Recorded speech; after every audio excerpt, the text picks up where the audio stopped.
Boa tarde, meus amados, minhas amadas, povo de Deus que diariamente procura santificar-se para apresentar-se perante o Senhor Deus Todo-Poderoso. A vocês, muito boa tarde, e é um prazer enorme estar novamente aqui perante vossas honrosas presenças para celebrar o nome do Senhor.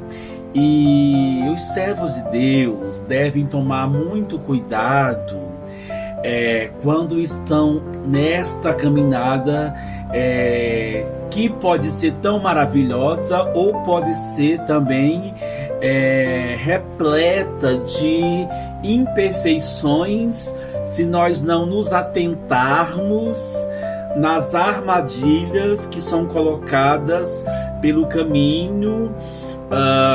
Obviamente que pelos inimigos, como também a nossa carne, ela pode cobiçar coisas que não estão de acordo com os estatutos do Senhor Deus Todo-Poderoso, e nós podemos cair em tropeços.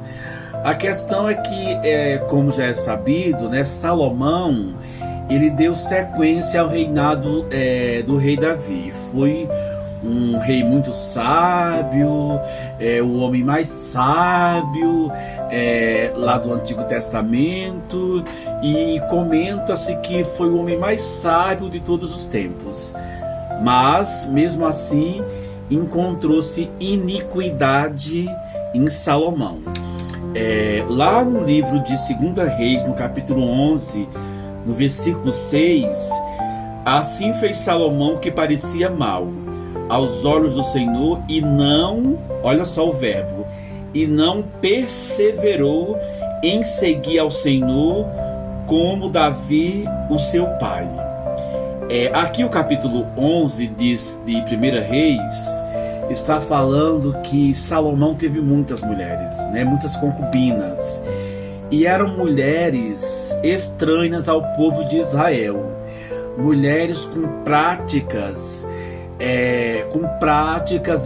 religiosas estranhas. Elas sacrificavam aos seus deuses, elas tinham imagens de fundição, e assim elas tinham toda aquela bagagem de curvar-se perante obras de fundição, ou seja, tudo que o Senhor havia ordenado a todos os reis antes de Salomão, que não se curvasse nem fizesse deuses, porque o único Deus que havia era Ele, que havia retirado o povo lá do Egito e havia feito toda uma caminhada com esse povo. Mas a questão é que o versículo 6, ele diz que Salomão não perseverou. E eis aqui a palavra-chave: temos que perseverar nos caminhos do Senhor, observando sempre os seus estatutos.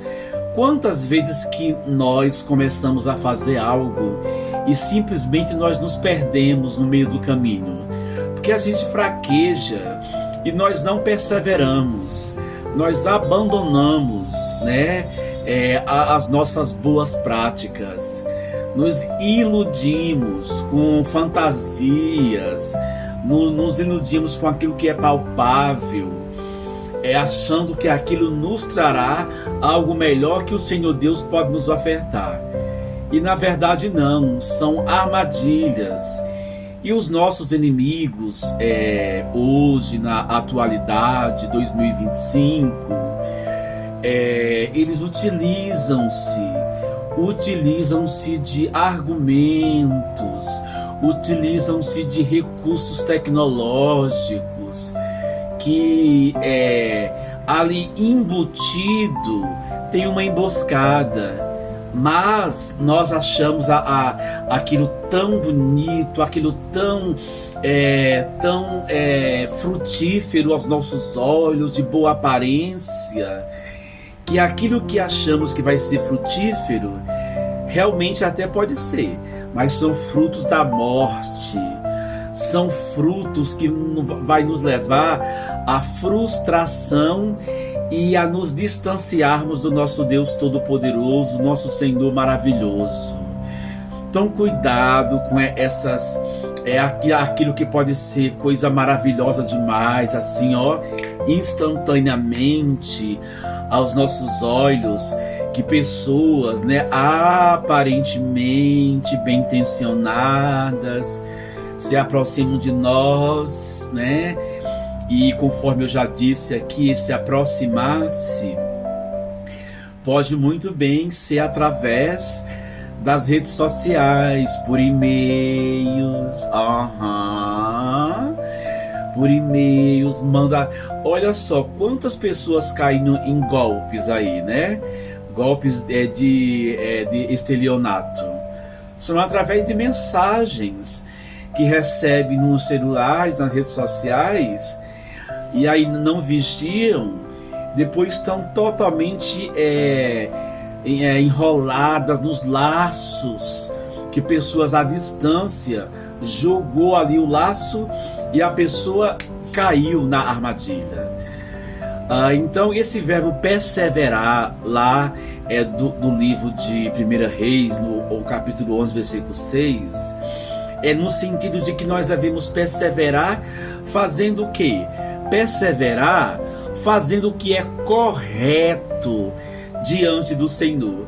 Mas como que eu sei que o que é correto e o que não é correto? Lendo os estatutos do Senhor Deus. Mas que estatuto é esse? Ora, é a Bíblia. É a Bíblia Sagrada. Em todos os livros do Antigo Testamento e do Novo Testamento, lá estão todos os estatutos do Senhor.